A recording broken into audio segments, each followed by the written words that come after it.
Hi folks, Puffin here, back with some more HAMILL magic. HAMILL stands for Hypnotic Antifa, Mind-Inspiring, Liberating Love Magic.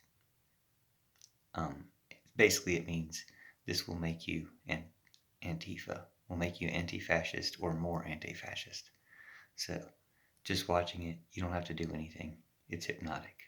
So it just works within your mind after or while you're watching it, or like I said, it continues to work. Don't worry, it's just a joke. But seriously, all jokes are actually anti-fascist. Well, humor itself is anti-fascist, and I'll explain how. Don't worry, if you're fascist, I'm going to be gentle about this. There's not going to be anything funny in this video. It's not going to be, well, only mildly funny at most, and mostly talking about humor. So don't worry. Like, for instance, a joke. Well, when I say all, to clarify, when I say all jokes or all humor is anti-fascist, obviously some jokes are not. Some jokes are racist and offensive in other ways. And those are not anti-fascist content. But they are like alarms that a person who would say that joke or respond to it or whatever, needs to be woke. So as an anti-fascist person, hearing an offensive joke or seeing an offensive joke, shows the state of mind of the person saying it or laughing at it or whatever. So in that sense, even bad humor, meaning offensive humor, is an alarm. Bad humor that's just not any good is whatever. But good humor, good comedy, and good jokes are anti-fascist.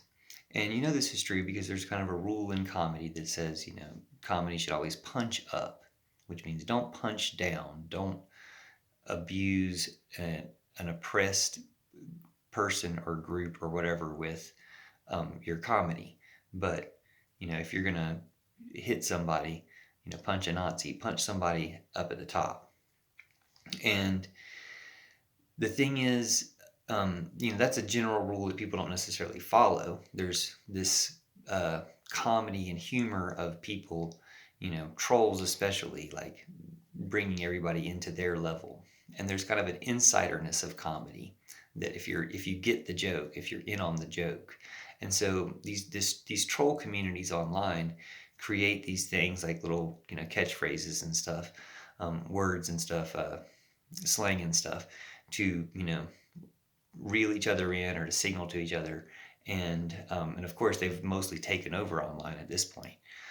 It's not really that funny, but they're jokes. They're telling jokes all the time, or they'll pass things off as jokes.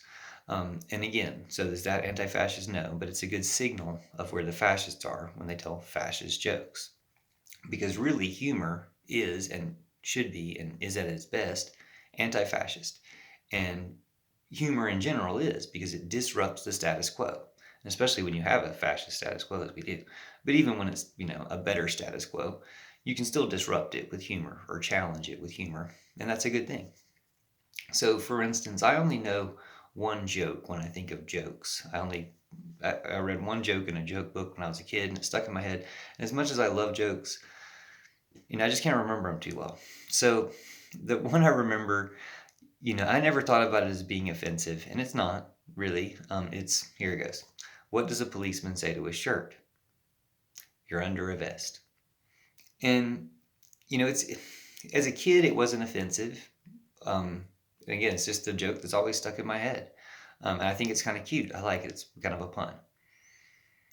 But, you don't really want to mention the police or being under a vest or something, because that's traumatic and troubling. Now, when I was 4 and read this joke book, I was privileged enough for that not to be traumatic as a 4-year-old. Now, these days, you can be 4 years old and the police will tear gas you, handcuff you, leave you on the hot concrete, otherwise try to kill you. And, not cool. So they kind of ruined my joke. Like, again, from an idyllic state, the idea that policemen are good, helpful people, like Harold in the Purple Crayon, there's a policeman who's a helpful policeman. when you have those types of models, then, policemen saying to a shirt you're under a vest, nothing really wrong with that. And it would be nice to live in a world where that's true, where that doesn't bother anybody. And so that's kind of the Antifa dream, the anti-fascist dream, that if you are going to have some type of police, they are legitimately officer friendly. They're not these abusive terrorists that we literally have now. So to make that joke good and funny and not hurtful at all again is one reason why I can say humor itself. The goal of humor is for things to be funny without hurting anyone's feelings or without traumatizing people, because the goal is to not have traumatic things going on so that you can talk about those things. Now, one more example. They don't say it as much anymore, but the right-wing trolls would always claim that BLM protesters, Black Lives Matter protesters, or any other protesters, anti-gun protesters, anybody who was against, their fascism or racism and stuff, anybody who was against their evil was being paid by George Soros. Now, maybe you've made that joke before, or maybe you've laughed at that joke before, or maybe that joke has made you mad to hear that all these people are getting paid by George Soros. But as you become Antifa, or more Antifa, that just becomes funnier. Like, it's funny to people on the left to hear that, because, you don't really have any money that George Soros sent you. But, now that you're in on the joke, now that you're becoming more Antifa, when you hear that joke, it'll be funny to you. You'll realize, wait, I'm Antifa now. I'm not getting a check, And, now that you're in on the joke, go ahead and send George Soros a self-addressed envelope, like check-sized, that he could put a check in, and laugh at that. And if you get something back, that'd be funny. But anyway, so it's all a joke, but it's a joke that's going to save humanity. And stay tuned for some of my other videos. Some of them are put in more joking ways, and hopefully achieve some type of humor. Again, this one, as I said, did not. No humor intended. But a mild humor, just to ease you into it, because things that are actually funny could be shocking. So, but enjoy the Antifa turning and growing in you, because it's really just love and goodness. There's nothing scary about it. It's only scary to fascism and an evil, oppressive system that needs to be replaced and removed. So, and humor is a great way to do it. Humor is just one of the best weapons there is, or it is the best weapon. Humor is a type of love. Love itself is the best weapon. Humor is a type of love, a way of seeing connections between and beyond things that are otherwise divided and kept apart by barriers.